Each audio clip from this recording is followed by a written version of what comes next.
Hi, my name is Tina, and I work at the St. Charles City County Library District, and I will be reading pages 34 through 66 for you. William. As Clay and Cleet drive home, we learn that his mother is a full-blooded Osage Indian. She has her own headright along with an inheritance of her brother and mother's, making her a very wealthy woman. However, a law passed earlier that year made Clay's dad her legal guardian, and she lost her say in how she spends her money. Even though there is a mansion in the works in Maple Ridge, Clay still lives in the same modest house he was born in. When he arrives home, drunk and beaten up, his dad asks where he's been. Clay lies to his father about where he's been and what really happened. His father doesn't like that his mom gives him money and coddles him, and starting the next day, he's to report to his father's shop every day after school and on Saturdays. Rowan. Rowan's mom comes home to find James and Rowan, a skeleton, and no crew working on her house. Rowan describes her mom as a picture-perfect black woman, but also a little scary since she's a public defender. She's a no-nonsense kind of woman, and James admits to being a little frightened of her. After questioning both of them about where the police will find their fingerprints, Rowan realizes she's going to get away with taking the wallet from the skeleton. When the police officer arrives, Rowan can tell he's surprised to find black people in Maple Ridge and hesitates in his questioning. When her father arrives, the officer visibly relaxes, only to be told to talk to his wife and daughter, which Rowan knows it's what he should have done in the first place. William. William starts work the very next day at the Victrola shop and finds that he enjoys watching his dad work.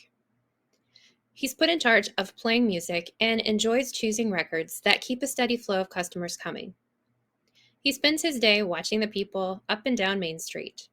The domestic Negroes are allowed to shop for the families they work for, but Jim Crow's laws don't allow them to shop for themselves.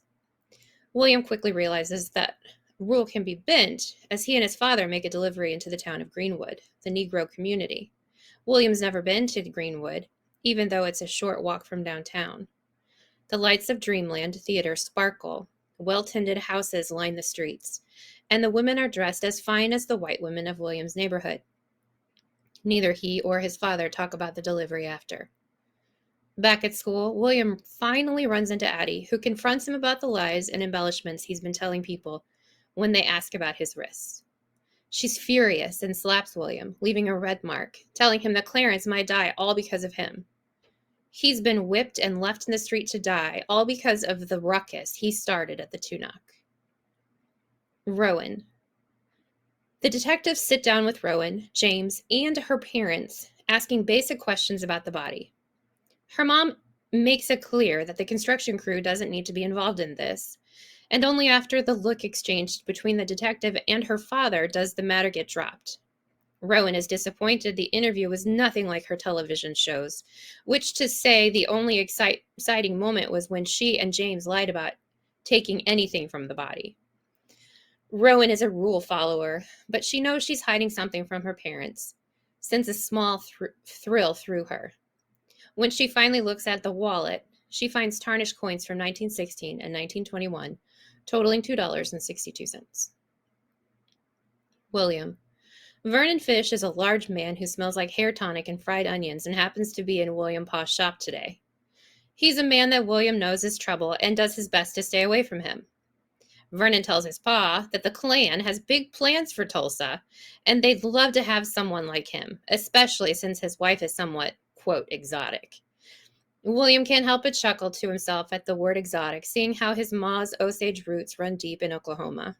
Stanley, William's pa, isn't warming up to the idea and contradicts Vernon's viewpoint on Greenwood as blighted piece of Africa befouling our city. Vernon's derision isn't just toward Negroes, but Jews and Catholics too. Stanley says he's more interested in people's wallets rather than their religion, which doesn't go over well with Vernon. He turns his attention to William and asks about joining. William blames not having enough time to join the Klan, and when Vernon mentions his fight the other night, it stops him cold. If Vernon knows about the Tunock, that means he knows about Clarence.